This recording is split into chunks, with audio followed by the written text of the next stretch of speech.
প্রিয় শিক্ষার্থীরা, আমরা পরন্ত বস্তুর সব ধরনের অঙ্ক সমাধান করার পর আজকে যেই বিষয়টি আলোচনা করব বা এখন যে বিষয়টি আলোচনা করব সেটা হচ্ছে নিক্ষিপ্ত বস্তুর জন্য যত ধরনের অঙ্ক আসতে পারে।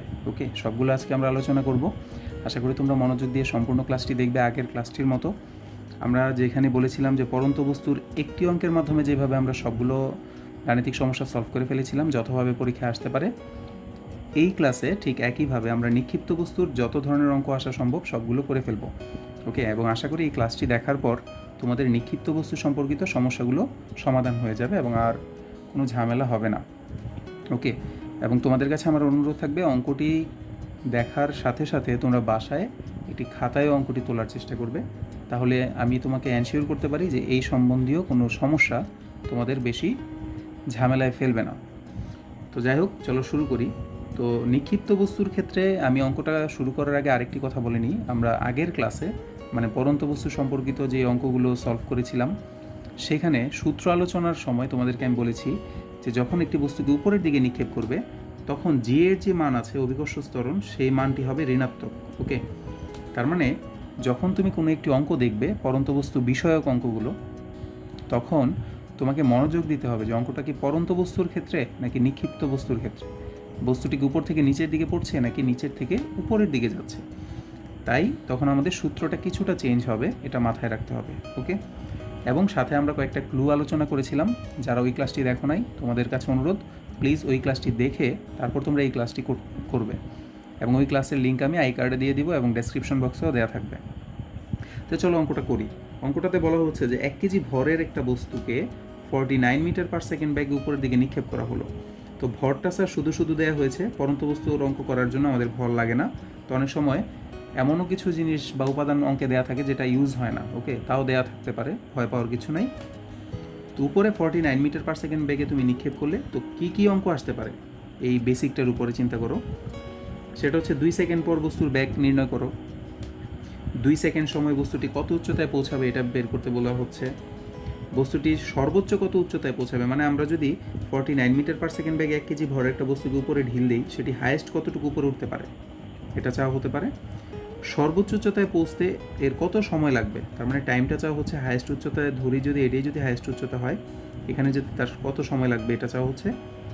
নিক্ষেপের পর ফিরে আসতে কত সময় লাগবে, তার মানে বস্তুটি যখন উপরের দিকে যাবে সেখান থেকে আবার ফিরে আসতে ইন টোটাল তার টাইমটা কত লাগবে এটা চাওয়া হচ্ছে। তো এই কয়েকটা অঙ্কই কিন্তু ঘুরে ফিরে আসতে পারে নিক্ষিপ্ত বস্তুর ক্ষেত্রে, এবং একইভাবে পরন্ত বস্তুর ক্ষেত্রে কত ধরনের অঙ্ক আসতে পারে সেগুলোও কিন্তু আমরা দেখেছিলাম আগের ক্লাসে। তো চলো শুরু করি অঙ্কটি। তো অঙ্ক করার জন্য আমাদের যে মশলাগুলো দেওয়া আছে চলো আগে এগুলো দেখি। আমাদেরকে বলা হচ্ছে কত ব্যাগে উপরে ঢিল দেওয়া হয়েছে, 49 মিটার পার সেকেন্ড ব্যাগে উপরে ঢিল দেওয়া হয়েছে। পরন্ত বস্তুর অঙ্কের ক্ষেত্রে একটি মশলা অল টাইম রেডি, জি এর মান 9.8 মিটার পার সেকেন্ড স্কোয়ার। ওকে, এবং এখন প্রথম অঙ্কে আমাদেরকে চাওয়া হচ্ছে 2 সেকেন্ড পর তার ব্যাগ নির্ণয় করো, তার মানে টাইম দেওয়া হচ্ছে 2 সেকেন্ড। ওকে, ব্যাগ চাওয়া হচ্ছে, দ্যাট মিন্স ভি এর মানটা কত। তো আমরা যদি খুব ইজি সূত্র মাথায় যদি আমরা আনতে পারি, সূত্রটি হচ্ছে v equal to u minus gt. Okay, এখানে প্লাস আমরা দিব না কেন, আমি আগেই বলেছি যে উপরে নিক্ষেপ করলে জি এর মানটা মাইনাস হয়। ওকে, তো আদি ব্যাগ হচ্ছে 49 মাইনাস 9.8 ইন্টু 2।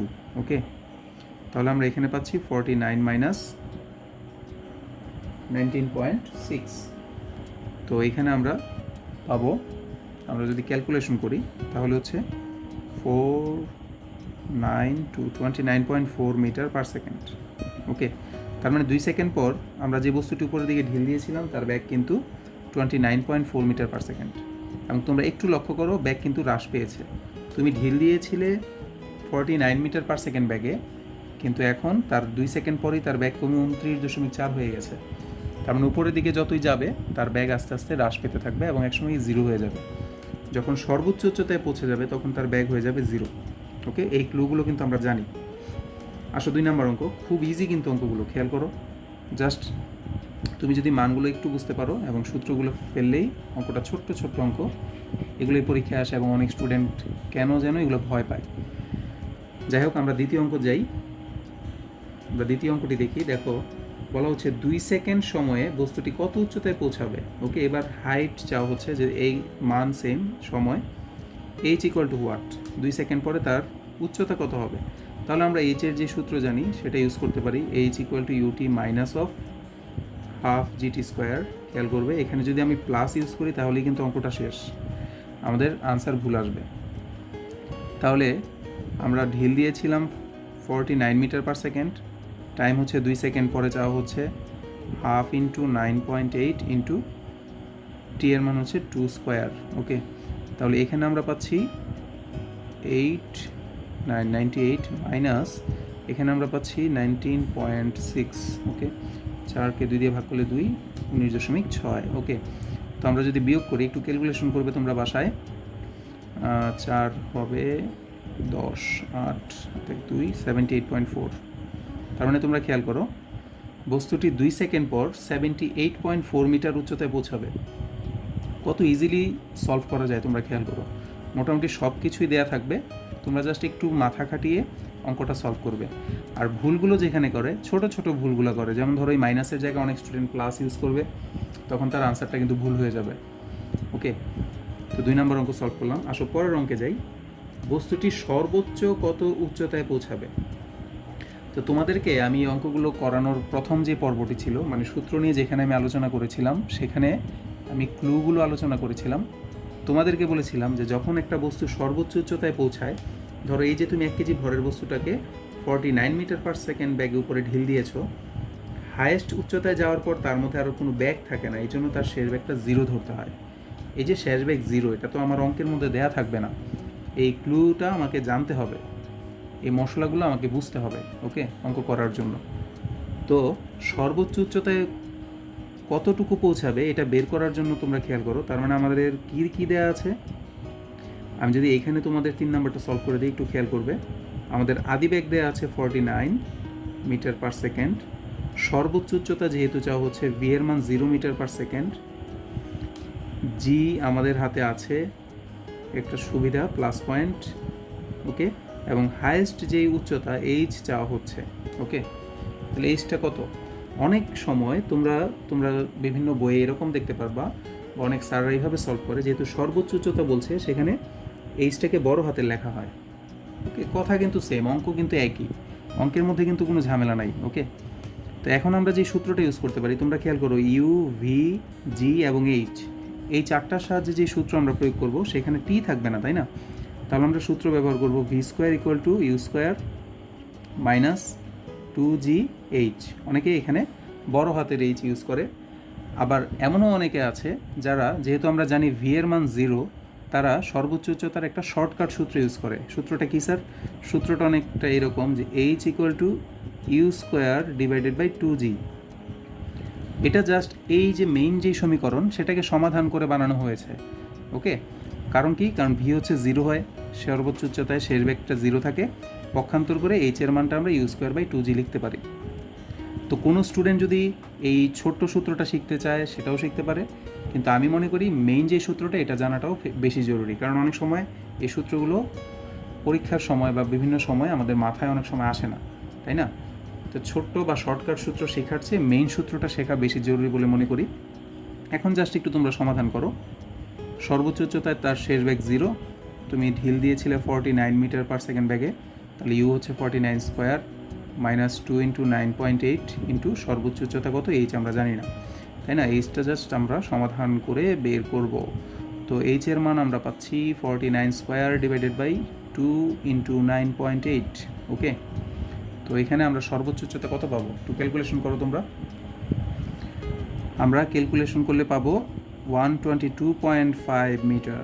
তার মানে আমরা যদি 49 মিটার পার সেকেন্ড ব্যাগে যে কোনো বস্তুকে উপরের দিকে ঢিল দেই, তাহলে সেটি সর্বোচ্চ 122.5 মিটার উচ্চতায় পৌঁছাবে। ওকে, আমরা যদি ওই শর্টকাট সূত্রে মানটা বসাই একই মান আসবে, কারণ একই তো সূত্র। ওকে, এখন তোমার ইচ্ছা তুমি কোন সূত্র প্রয়োগ করবে।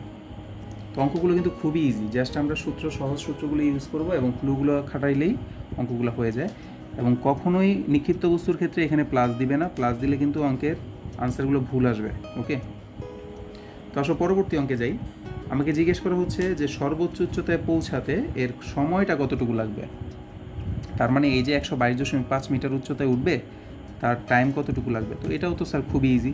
তো আমরা যদি টাইম বের করতে চাই, এখন আমার কাছে হাইট আছে, ওকে। এছাড়া আমরা অন্যভাবে অঙ্কটা করতে পারি। যেমন ধরো, আমি যদি শর্টকাট সূত্র না, আসলে রিয়েল সূত্র যেটা v equal to u minus gt, এটাও কিন্তু ইউজ করতে পারি। ধরো আমি হাইটটাই জানি না, তোমরা একটু আমার কথাটা খেয়াল করো। ধরো কতটুকু উচ্চতায় পৌঁছাবে এটাই আমি জানি না, কিন্তু আমার কাছ থেকে টাইম চাওয়া হচ্ছে যে হায়েস্ট কত উচ্চতায় উঠবে, সেই উচ্চতায় উঠতে তার সময়টা কত লাগবে। তখন আমরা কিন্তু এই সূত্রটা প্রয়োগ করেও টাইমটা বের করে ফেলতে পারি। কিভাবে দেখো, কারণ আমরা জানি সর্বোচ্চ উচ্চতায় গেলে তার শেষ বেগটা 0 থাকবে। আমরা ঢিল দিয়েছিলাম 49 মিটার পার সেকেন্ড বেগে, জি এর মান 9.8, আর টাইম তো আমি জানিই না, তাই না? টাইম তো আমাদের বেরই করতে হবে, আমরা টাইমের জন্য অঙ্কটাই করছি। এই ক্ষেত্রে আমরা টাইম যেটা পাবো সেটা হচ্ছে 49 divided by 9.8, okay. That means এখানে তুমি ক্যালকুলেশন করলে পাবে 5 সেকেন্ড। তার মানে হায়েস্ট উচ্চতায় পৌঁছাতে এই বস্তুটার 5 সেকেন্ড সময় লাগবে যদি 49 মিটার পার সেকেন্ড বেগে তোমরা ঢিল দাও। কত ইজিলি দেখো অঙ্কগুলো সলভ হয়ে যায়, তাই না? আর 5 নাম্বার অঙ্ক তো স্যার আরও ইজি। আমাকে জিজ্ঞেস করা হচ্ছে নিক্ষেপের পর বস্তুটি ফিরে আসতে কত সময় লাগবে। তো তোমরা যারা আমার আগের ক্লাসটা দেখেছো, সেখানে আমি নিয়ম বলেছিলাম, কয়েকটা ক্লু বলেছিলাম। 3 নাম্বার ক্লুয়ের মধ্যে আমরা বলেছিলাম যে যে কোনো বস্তুকে আমরা যখন উপরের দিকে ঢিল দেই, এটা হায়েস্ট উচ্চতায় যেতে তার যতটুকু সময় লাগে, সেখান থেকে নিচে ফিরে আসতে তার একই সময় লাগে। তাহলে আমরা সেই বুদ্ধিটা খাটিয়ে কিন্তু আমরা বলে ফেলতে পারি, যেহেতু সর্বোচ্চ উচ্চতায় যেতে এর 5 সেকেন্ড সময় লেগেছিল, তার মানে উপর থেকে নিচে মানে একদম মাটি পর্যন্ত আসতে তার 5 সেকেন্ড সময় লেগেছে। তার মানে ইন টোটাল তার টাইম লেগেছে হচ্ছে কত? 10 second, okay. 5 second plus 5 second equal to 10 second, okay. তাহলে আমরা ক্লু অনুযায়ী কিন্তু করলাম, কিন্তু এটা তো স্যার সমাধান হতে পারে না। স্যাররা তো সমীকরণের সাহায্যে তোমার কাছ থেকে আনসার চাইবে। তো আমরা যেটা করতে পারি সেটা, এটার ক্ষেত্রে আমরা একটা সূত্র প্রয়োগ করতে পারি। তোমরা একটু খেয়াল করো, আমরা এই সূত্রটা যদি এভাবে বানিয়ে নিই নিজেরা, দেখো আমরা লিখেছিলাম v equal to u minus gt, তাই না? তো এখান থেকে আমরা সমাধান পেয়েছিলাম টি ইকুয়াল টু ভি, যেহেতু 0, তার মানে ইউ ডিভাইডেড বাই জি, তাই না? তার মানে সর্বোচ্চ উচ্চতায় যেতে এর টাইম হচ্ছে ইউ ডিভাইডেড বাই জি। একইভাবে আমরা যদি ব্যাপারটা এইভাবেও চিন্তা করি যে এই ইউ বাই জি, যেহেতু উপরে যেতে যে সময় লাগে নিচে পড়তে একই সময় লাগে, তার মানে টোটাল যে টাইম সেটা হবে u plus g, u by g divided by u by g. তাহলে আমরা কিন্তু একটা সূত্র এখানে বানাইতে পারি যে 2u ডিভাইডেড বাই জি। আমি একটু হয়তো ঝামেলা করে ফেলেছি, আমি আবার তোমাদেরকে বোঝাই। যখন আমরা সর্বোচ্চ উচ্চতায় ঢিল দিলাম, তখন তার সময় লেগেছিল জাস্ট ইউ বাই জি, এতটুকু যদি তোমরা চিন্তা করো যে ইউ ডিভাইডেড বাই জি। তো যেহেতু উপরে উঠতে ইউ ডিভাইডেড বাই জি সময় লেগেছে, তার মানে নিচে পড়তেও তো তার ইউ ডিভাইডেড বাই জি সময়টা লাগবে, কারণ একই সময় লাগে, আমরা ক্লু হিসেবে জেনেছিলাম। তাহলে দুইটাকে যদি আমরা যোগ করি, তাহলে 2u ডিভাইডেড বাই জি হচ্ছে টোটাল, মানে উপরে ওঠার এবং নিচে নামার সময়। তার মানে এটার মধ্যেও যদি তোমরা মান ইউজ করো, ধরো 2 ইন্টু আদি ব্যাগ হচ্ছে 49 ডিভাইডেড বাই যদি আমি 9.8 লিখি, ঠিক আছে, তাহলে আমরা সেম আনসারই কিন্তু পাবো, ওকে। এই হচ্ছে ব্যাপার, তোমরা খেয়াল করো। 2 দিয়ে যদি, আচ্ছা ভাই, এটা দিয়ে যদি আমরা এটাকে কাটি, তাহলে 5 5 দুগুণে হচ্ছে কত সেকেন্ড? 10 সেকেন্ড। তোমরা খেয়াল করো একই আনসার কিন্তু আসছে। এখানে হচ্ছে 5 যোগ 5 10, ওখানে একবারে সমীকরণের সাহায্যে 10 সেকেন্ড আসছে। এই হচ্ছে নিক্ষেপের পর তার ফিরে আসতে কত সময় লাগবে। তো স্যার এই হচ্ছে আমাদের নিক্ষিপ্ত বস্তুর জন্য প্রয়োজনীয় যে অঙ্কগুলো। একটা অঙ্কের মাধ্যমে আমি সব ধরনের অঙ্ক তোমাদেরকে বুঝিয়ে দেওয়ার চেষ্টা করেছি। আশা করি তোমাদের কোনো বুঝতে সমস্যা হয় নাই। তাও যদি তোমাদের কোনো সমস্যা থাকে, যে কোনো প্রশ্ন বা জিজ্ঞাস্য কিছু থাকলে আমাকে অবশ্যই কমেন্টে জানাও। আমি ক্লাসটি শেষ করার পর আগে আরেকবার জাস্ট রিপিট করছি যে আমাদের কাছে উপরে যখন ঢিল দিবে কোনো বস্তুকে তোমরা একটা নির্দিষ্ট বেগে, আমি বারবার বলছি জাস্ট সূত্রগুলো একটু খেয়াল করে প্লাস মাইনাসগুলো ইউজ করবে। তার মানে যখন তুমি পরন্ত বস্তুর অঙ্ক করবে তখন জি এর জন্য প্লাস ইউজ করবে, নিক্ষিপ্ত বস্তু যখন দেখবে তখন মাইনাস ইউজ করবে সূত্রগুলোর মধ্যে। আর 3টা ক্লু ছাড়া অঙ্কগুলো আসলে হবেই না। হ্যাঁ, আমরা ক্লুগুলো কি বলেছিলাম তোমাদের যদি মনে না থাকে, আমি তোমাদের জন্য আবার রিপিট করছি। এই ক্লাসটি করেছিলাম আমরা, 3টি ক্লু ছিল এরকম, তোমরা একটু খেয়াল করো, যেহেতু ক্লুগুলো খুব ইম্পর্ট্যান্ট এই জন্য আমি আবার রিপিট করছি তোমাদের সুবিধার্থেই। বলেছিলাম যে যদি উপর থেকে নিচে পড়ে পরন্ত বস্তুর ক্ষেত্রে আদিবেগ 0 ধরতে হবে, ওকে, এটা অঙ্কে কিন্তু দেয়া থাকবে না, ওগুলো আমাদের ধরে নিতে হবে, কারণ উপর থেকে যখন পড়ে সেটা স্থির অবস্থা থেকে পড়ে গ্যালিলিও সূত্র অনুযায়ী। 2 নাম্বার নিয়ম দেখো, যে উপরে নিক্ষিপ্ত বস্তুর সর্বোচ্চ উচ্চতায় মানে হায়েস্ট যে উচ্চতায় পৌঁছাবে সেখানে তার শেষ বেগ 0। আমি একটু আগের অঙ্কে কিন্তু আমরা এটা প্রয়োগ করেছি। যখন আমার কাছ থেকে সর্বোচ্চ উচ্চতায় পৌঁছানোর সময় বা কতটুকু সর্বোচ্চ উচ্চতায় পৌঁছাবে এগুলো চাওয়া হয়েছিল, তখন কিন্তু আমরা এটা ইউজ করেছি। ওকে, তখন শেষ বেগ কিন্তু 0 ধরা হয়েছে। এবং 3 নাম্বার ক্লুও কিন্তু আমরা ইউজ করেছি, যে একটা বস্তুকে নিক্ষেপ করার পর সেই বস্তুটি সর্বোচ্চ উচ্চতায় পৌঁছাতে যে সময়টা লাগে সেই উচ্চতা থেকে ভূমিতে ফিরে আসতে একই সময় লাগে। মাত্র যে অঙ্কটা আমরা সলভ করলাম দেখেছিলাম যে সর্বোচ্চ উচ্চতায় পৌঁছাতে 5 সেকেন্ড লাগে, তার মানে তার ফিরে আসতেও 5 সেকেন্ড সময় লাগে। ইন টোটাল তার তাহলে সময় লেগেছিল 10 সেকেন্ড। তো এই হচ্ছে স্যার, আমরা 2টা ছোট্ট পর্বে তোমাদের জন্য এই পরন্ত এবং নিক্ষিপ্ত বস্তুর গাণিতিক সমস্যার সমাধান করে দিলাম। আশা করি এই সম্পর্কিত কোনো অঙ্ক তোমাদের আর কোনো ঝামেলা করবে না, এবং তোমরা যদি বাসায় একটু প্র্যাকটিস করো এবং এই অঙ্কটা বাসায় তুলবে আমি আশা করব, এবং সেই সাথে বোর্ডের যে প্রশ্নগুলো আসে সেগুলো তোমরা একটু বাসায় লক্ষ্য করবে। জাস্ট লক্ষ্য করলেও হবে না, বাসায় কিন্তু নিজে নিজে অঙ্কগুলো করতে হবে, তাহলেই তোমরা ভালো একটা স্কিল এই অঙ্কগুলোর উপরে অর্জন করতে পারবে। ওকে, তো ক্লাসটি শেষ করছি। মোটামুটি একটু বড় হয়ে গেছে হয়তো বা ক্লাসগুলো, কিন্তু প্রত্যেকটা কথা তোমাদের জন্য প্রয়োজনীয়, তাই কথাগুলো না বললেই নয়। এই কারণে ক্লাসগুলো একটু বড় হলেও তোমাদের জন্য ভালো হবে যদি সবটা শুনে থাকো। ক্লাস শেষ করার আগে তোমাদের কাছে একটা অনুরোধ, যদি আমার এই ক্লাসগুলো তোমাদের ভালো লাগে তাহলে প্লিজ ভিডিওটা লাইক করবে, কোনো সমস্যা থাকলে আমাকে কমেন্টে জানাবে, এবং চ্যানেলটি প্লিজ সাবস্ক্রাইব করে রাখবে যদি তোমরা এই জাতীয় আরও ক্লাস দেখতে চাও। ওকে, তো সবাই খুবই ভালো থাকো, সুস্থ থাকো, এবং নেক্সট আরেকটা খুব গুরুত্বপূর্ণ ক্লাসে অবশ্যই তোমাদের সাথে আবার দেখা হবে। এছাড়া তোমরা যদি কোনো নির্দিষ্ট বিষয়ের ক্লাস চাও তাহলে অবশ্যই আমাকে কমেন্টে জানাতে পারো, আর আমার ফেসবুক পেজের যে লিঙ্ক সেটা ডেসক্রিপশন বক্সে দেওয়া থাকবে, তোমরা সেখানেও আমাকে জানাতে পারো, সেখানে ফলো করতে পারো। সবাই ভালো থাকবে, খুব খুব মনোযোগ দিয়ে পড়াশোনা করবে, ভালো থাকো, ধন্যবাদ।